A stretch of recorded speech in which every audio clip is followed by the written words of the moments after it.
Man, I really wish I had the best trail camera in the world. Oh wait, I do. It's an Exodus trail camera, guys. Do you want one? We're gonna give one away. Simple as this. Like our videos, subscribe to our channel, and comment for extra entries. If you're a subscriber, long-term subscriber, you know the drill. You know how this works. If you're new, that's how you do it. Simple as that. We're gonna give one of these bad boys away. If you want to win, like, comment, and subscribe. Free camera? Why not? Well, guys, as you can tell, we're in the midst of a gun season. And sometimes you're lucky enough to have a gun season in the month of December. Today, we're going to get into how to kill big bucks in December. Maybe you don't have a gun season. You don't necessarily need one. In a lot of ways, December is probably one of my favorite months to hunt. And I'm going to get into some reasons why. Really, there's a lot of different variables that come into play in this month. It's kind of, in certain areas, it's kind of like a combination of the entire season condensed down to 1 month, and I'll get to what I mean by that here in a bit. But before we do that, you guys know the drill. It's booking season. We are booking clients for this off season. In all honesty, we're close to being booked up already at this point.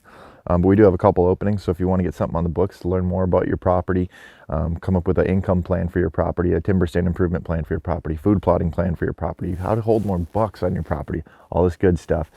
We'll get that figured out. We'll get a visit set up for you. Just go to whitetaillandmanagementservices.com, hit the contact tab, shoot me an email.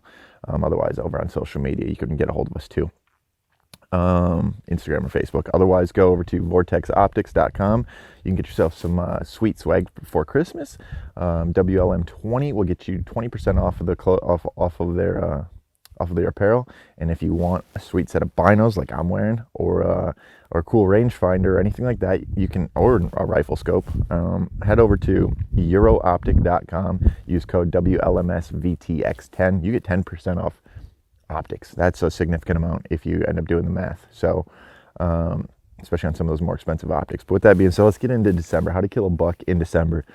Man, you can throw all the tricks in the bag at December.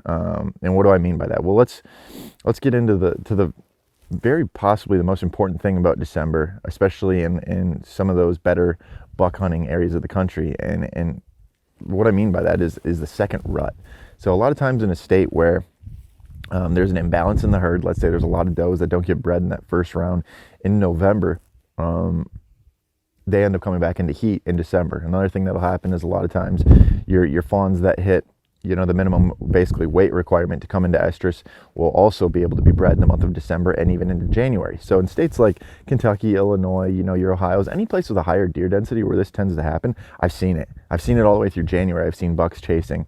It's not necessarily a good thing for the deer herd. Obviously, from a biological standpoint, in a perfect world, you want those does to be bred in November so that the fawns are dropped at a certain time, and they're healthy, and then they have an opportunity to basically put on body weight to prepare for the next winter. But in the states where that's not the case, there will be a December rut. Okay, it's not going to be as crazy as that first rut in November by any means. But here's the thing about December, and if you really want to kill a big buck in December, you can hunt a lot of the same places that you're hunting in November that first week, especially if there's fresh buck sign. Okay, and if you're finding fresh buck sign in December, whether it be fresh rubs or especially scrapes, because there will be scrapes being hit at this time, because those scrapes are a signpost in a way.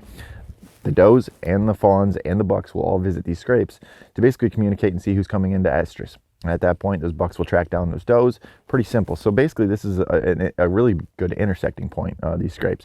So if you do find a fresh scrape in December, which is going to be, I'm not going to say few and far between, but a lot less than November, key in on it. Okay, make sense of the situation. Think about where the bedding is from there. Think about where the food is from there, and make your game plan from there. So you can use a lot of pre-rut and rut tactics during the month of December. And that's what I was getting into before. Really, it's the whole season. There's tactics you can use from the whole season in the month of December. Really, there's a lot of things that go on in December.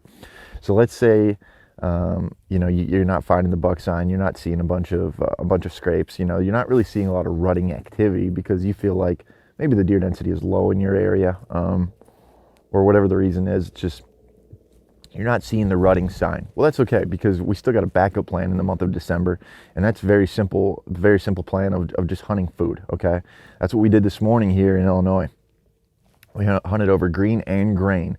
A lot of times what I like to do in the month of December is I like to hunt over green and grain. And what do I mean by that? I mean green food plots and grain food plots. If you have everything in one location, you simplify things, and therefore the deer, also their process is simplified and improves your chances of having success. So if anything else, let's say that rut, pre-rut type of activity is not taking place in December, really focusing on the food. And if you have a correlating bedding area to that food, a lot of times we can get in those transition areas and hunt accordingly throughout this time of the year. So sometimes sitting on the food, if it's too warm or the deer just are traveling from too far away, it won't do it. But if you do have the food and you understand where the bedding is, in between that area is a transition area. At that point, you should move in a little bit closer to these bedding areas. And hell, even if you know where these bucks are bedded, it wouldn't be the worst idea to get closer to the bedding. But you have to know that maybe through trail cameras or visual sightings, things like that. It's a very simple month, guys. Don't overthink it. A lot of you are already down and out, and you're not hunting. If your tag isn't punched yet, get out there. Pressure's low as far as hunting pressure in a lot of places. A lot of people are done after their November gun seasons. Maybe you have a December gun season, so there's a little more pressure. But regardless, a lot of people are they're sitting on the sidelines this time of year. So with that being said, guys, get out this December. Use your pre-rut tactics if at all usable. Pay attention to the buck sign and the scrapes if there is any. If not, figure out the food. If you have green and grain, great. If you have one or the other, great. Figure out the bedding. There's a transition area in between. If you're not seeing those bucks on daylights on the food sources, move in closer. Have a mobile set up. Move in a little bit closer to those bedding areas, that transition area. You're gonna have a lot more luck this December. It's a hell of a month, guys. Get your butts out there and get in the woods. So if you guys like these videos, you like these tips, make sure you like and subscribe. We're always doing giveaways. Simple as that. You want to win stuff, you like and subscribe to our channel. Comment for extra entries, and you're good to go, guys. See you next one.